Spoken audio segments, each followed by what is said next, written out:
Hi, so what we're going to take a look at today is the Logitech box that was introduced this morning.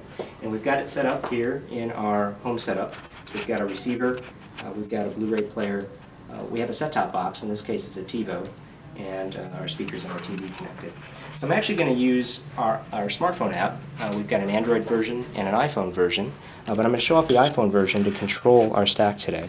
So for those that are familiar with Logitech's Harmony technology, we have activities that you can set up, and these activities choreograph how your system should turn on, inputs that should be selected, and getting everything set up for the activity that you want to do here. So in this case, I want to actually watch TV. And the Logitech box that we talked about this morning, in addition to running Google TV, can talk to and can control the other items in our stack. So in this case, we turned on the TV, we turned the input to the correct input here, and we've got the audio set to the level that we want for watching TV. So I'll do that one more time so you can see what happens here. So when that spinner happens, what's happening is it's turning those inputs to the right place, and it's turning the right equipment on. So now, once I'm in the app, I can start to either pull up some of the unique Google TV elements, like if I wanted to do a search, that'll pull up the search box on Google TV, and I can start to type for a show. So if in this case, if I type The Office, you'll see the search results. If I type that right on the phone there, you'll start to see the search results will be a combination of web pages, YouTube videos, and shows and channels that I could actually go to on the system. And again, because we can control those other elements in your stack, it'll actually go to the right channel. So that's one thing I can show you here. We can also pull up things like the Google TV homepage, and we can bookmark shows, channels, TV shows, web pages, YouTube content, etc. You'll see that you can add applications to the experiences as well over time.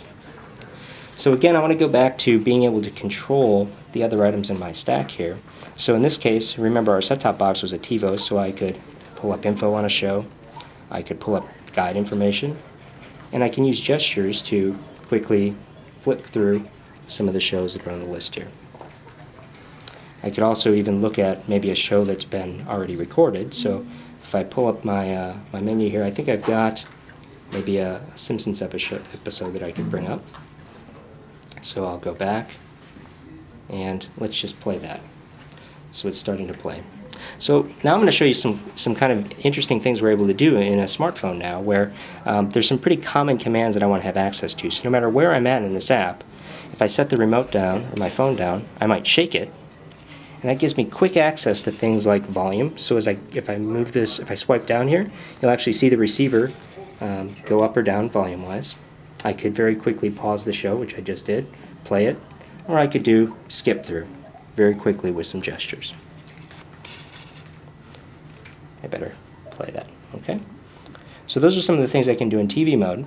So now remember I talked about the other activities that the Harmony technology allows you to do. So this is TV mode. The Logitech box also allows you to control your audio equipment in the stack as well. So in this case I want to listen to CDs. So it turns off my TV, switches the receiver to a CD input, and if I hit play here, I should be able to listen to music in my house now. And the last thing I'm going to do is, a lot of people have game consoles hooked up to their systems now as well, so if I want to play Xbox now, it's going to switch over to my Xbox 360, make sure that it's on, switch my receiver, turn on the TV if it's not already on. And you obviously wouldn't use this phone to play the game, but I can go through and I can quickly navigate some of the menus here in my Xbox experience using those same gestures that I showed you. I see. You've actually got buttons on the controller there.